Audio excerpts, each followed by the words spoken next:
Alors, bonjour à tous et bienvenue dans cette nouvelle vidéo dans laquelle on va parler des acides et des bases. Et plus précisément, on va définir ce que sont les acides et ce que sont les bases. Et donc, la définition est assez simple puisque les acides, ce sont des espèces chimiques qui vont être capables de céder un ion H+. Et à l'inverse, les bases, ce sont des espèces chimiques qui vont être capables de capter des ions H+. Donc les ions H+, ça s'appelle aussi des protons. Et alors pourquoi on peut dire céder des protons, capturer des protons?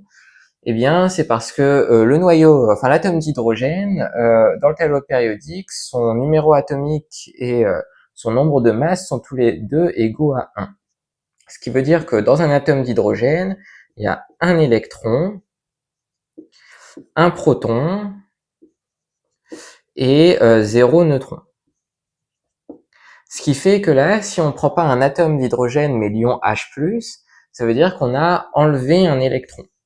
Donc si on a enlevé un électron, eh bien il reste simplement un proton. Donc un ion H+, en fait, c'est simplement un proton. Donc là, dans les vidéos, je vais parfois dire ion H+, quelquefois proton, eh bien c'est la même chose. Et ces définitions d'acides et de bases, en fait, ça correspond plus précisément à ce qu'on appelle les acides et les bases selon Bronsted. Puisqu'il y a différents types d'acides et différents types de bases. Si vous continuez à faire de la chimie après le lycée, vous entendrez peut-être parler des acides et des bases de Lewis. Mais au lycée, on s'intéresse seulement aux bases et aux acides de Bronsted, ce qui correspond à ces définitions-là. Donc, quand on vous parlera d'acides ou de bases sans préciser, ce seront ces acides et ces bases, donc des histoires de protons ou d'ions H+. Maintenant, on peut se demander pourquoi est-ce qu'il y a des espèces qui sont capables de céder des protons. Parce que toutes les espèces ne sont pas capables de céder des protons. Toutes les espèces ne sont pas acides, et de la même manière, toutes les espèces ne sont pas basiques.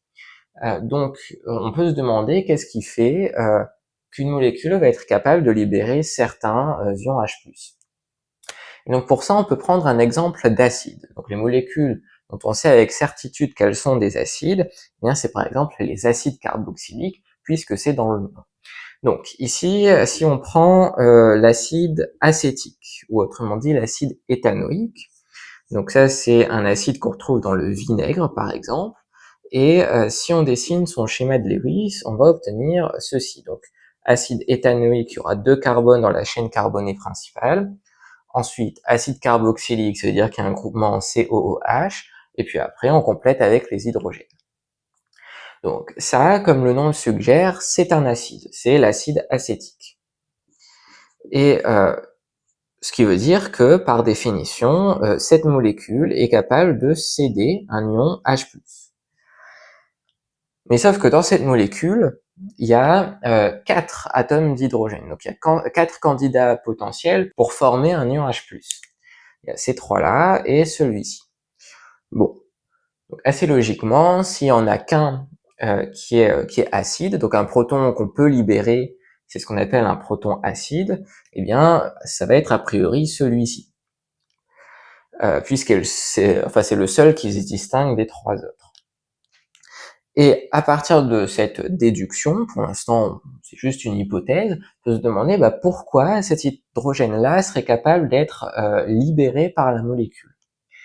Eh bien, ce qu'on remarque assez rapidement normalement, c'est que comme la liaison met en jeu un atome d'oxygène, cette liaison est polarisée. Ce qui veut dire que les deux électrons qui forment la liaison covalente entre l'oxygène et l'hydrogène ne sont pas répartis équitablement entre les deux atomes. L'oxygène a une électronégativité plus grande que l'hydrogène, ce qui veut dire qu'il est capable d'attirer plus fortement les électrons à lui, ce qui veut dire que là, il va y avoir une petite charge partielle négative sur l'atome d'oxygène, et en contrepartie, il va y avoir une charge partielle positive sur l'atome d'hydrogène. Ce qui veut dire que cette liaison, elle est un petit peu fragilisée. Comme les électrons ne sont pas équitablement répartis entre les deux atomes, il y a une sorte de déséquilibre qui se crée. Et ce qui fait que si l'oxygène force un petit peu, eh bien il peut récupérer pour lui tout seul les deux électrons qui sont dans la liaison. Et c'est pour ça, en fait, que cet hydrogène-là va être acide. C'est parce que la liaison est polarisée, et donc l'hydrogène va être potentiellement cédé par la molécule en fonction des conditions dans lesquelles elle se trouve. Maintenant, il y a un deuxième critère. Celui-là, on le comprend facilement, mais il y a une deuxième chose importante en chimie, c'est que les molécules qui se forment, elles se forment parce qu'elles sont suffisamment stables. Donc, pour qu'une molécule soit acide, il faut déjà qu'il y ait des liaisons polarisées pour faciliter le départ d'un ion H+, et puis il faut aussi que la molécule qu'on forme, après la libération du proton, soit suffisamment stable. Donc là, une fois qu'on a libéré ce proton-là, ce qui va rester, donc la partie gauche de la molécule, on n'y a pas touché, et ce qui va rester, donc ça va être, au lieu d'avoir un OH, on va avoir un O-. Là, c'est seulement dans cette partie-là qu'il y a eu des changements. L'oxygène, initialement, il avait 2 doublés non liants. Maintenant, il en a 3 parce qu'il a récupéré la liaison qui était mis en jeu entre l'oxygène et l'hydrogène. Maintenant, il a la liaison pour lui tout seul, et donc ça forme un doublé non liant. Et donc, plus le proton qui a été libéré. Et donc maintenant, en fait, on peut comprendre pourquoi tous les groupements COOH donnent des propriétés acides aux molécules. Parce qu'en fait, généralement, les charges au sein d'une molécule, ça a tendance à déstabiliser les molécules. Donc là, avoir une charge négative, c'est pas forcément le bon signe. Mais en fait, cette charge, elle va être stabilisée grâce à la double liaison carbone-oxygène juste à côté. Parce que ce qui se passe, c'est que là, on a dessiné la molécule sous cette forme-là. On pourrait très bien imaginer que la double liaison, on la mette plutôt entre le carbone et cet oxygène-là. Et pour respecter la règle de l'octet, il faut dans ce cas-là qu'il y ait un doublé ici qui soit relocalisé sur l'oxygène. Et à la fin, on obtiendrait CH, HH, enfin avec les 3 hydrogènes, C, O- en haut et double liaison O en bas. Donc en fait, la charge négative, elle est partagée entre plusieurs atomes. C'est ce qu'on appelle des formes mésomères. Et donc c'est pour ça que les groupements COO- sont stables. Et c'est pour ça que les groupements COH sont des groupements à caractère acide. Donc maintenant, on a commencé à le faire apparaître ici sur le tableau. C'est que forcément, les molécules acides et basiques vont toujours par paire. C'est ce qu'on appelle des couples acido-basiques, puisque une fois qu'on fait libérer un proton à un acide, en fait, la molécule qu'on obtient, c'est ce qu'on a, enfin, c'est une base, puisque en fait, on peut libérer un ion H+, mais on peut aller aussi dans l'autre sens en faisant en sorte que la molécule qu'on a obtenue récupère son proton. Et donc, on peut faire les réactions dans les deux sens. Donc là, ici, on va avoir plutôt l'acide qui a encore l'hydrogène, enfin l'ion H+, et là, ici, on va avoir de l'autre côté la base, donc qui a perdu un ion H+, mais qui est capable d'en récupérer un, éventuellement, si les conditions le permettent. Donc ça, c'est ce qu'on appelle des couples acido-basiques. Et j'aimerais évoquer un dernier point avant de terminer cette vidéo, c'est que certains acides, en fait, certaines molécules ont plusieurs acidités. C'est-à-dire qu'elles sont capables de libérer plusieurs protons. Et c'est le cas, par exemple, de l'acide phosphorique, donc qui a cette formule. Et en fait, ici, il y a 3 hydrogènes qui sont liés à des atomes d'oxygène.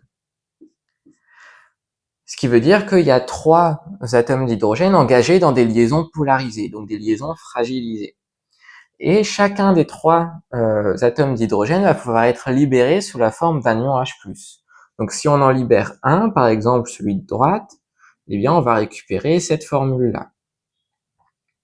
Donc O-, OH et OH. Et c'est un peu la même histoire que pour les acides carboxyliques. En fait, grâce aux doubles liaisons phosphore-oxygène à proximité, cette charge négative, elle est répartie entre plusieurs acides, et c'est pour ça que cette molécule est relativement stable, et c'est pour ça qu'elle peut se former. Et puis après, on peut encore retirer un atome d'hydrogène, enfin un ion H+, donc on va obtenir donc toujours au moins ici, et disons cette fois-ci, on va faire partir l'hydrogène, enfin l'ion H+ du bas, donc il va rester ceci, et on peut imaginer encore retirer le dernier hydrogène, et donc là on aura donc toujours la double liaison, et des au- partout.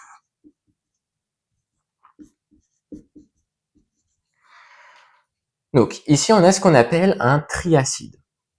Donc ici c'est le triacide puisqu'il est capable de libérer 3 protons. À l'inverse, ici on a une tribase, puisque on a une molécule qui est capable de capter jusqu'à 3 protons.